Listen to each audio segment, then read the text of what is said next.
छ यो विकेट लिने हो भने रिक्वायर्ड रनरेटको दबाव खासै मोहम्मद वासिम जब आएका छन् दबाव नेपाली टिममा छ तर राम्रो पक्ष करण अझै पनि सकारात्मक छन् हल्का मुस्कान केही रिल्याक्स हुन खोजिरहेका छन्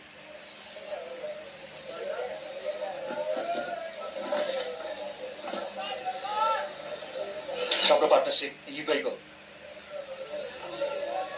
फेरि वाइड गरेर खेलेका छन् बडी ट्रान्सफरलाई राम्रोसँग ब्याटमा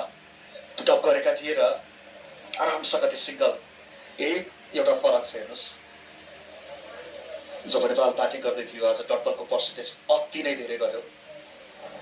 एक्सचेन्ज गर्नको लागि निकै नै कठिनाइ हुन्छ विकेट गइसकेपछि तर युएको ब्याटिङमा त्यो देखिएन सिङ्गललाई डबलमा कन्भर्ट गर्नुहोस् या बरु सिङ्गल नै लिनको लागि मात्रै पनि उनीहरू आरामसँग सकिरहेका छन् त्यहाँ सक्सेसफुल भइरहेका छन् त्यो पार्टनरसिप बिल्ड गर्न तब सहज भइरहेको छ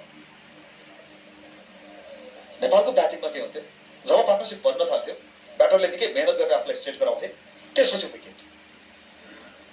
अनसाइडतर्फ डट बल हुनेछ किनकि बसिर छ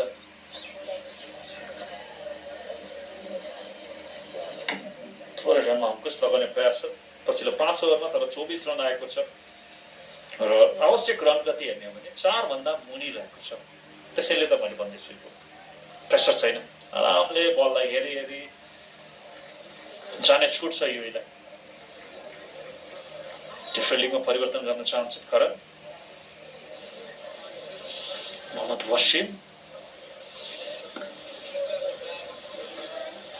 थोरै अगाडि बढेका छन् यसको बाहिर बस्दैछन् करणलाई त्यो जुन मुभमेन्ट हल्का रहने गर्छ त्यसलाई काट्न चाहन्छन् इनसाइड यस्तो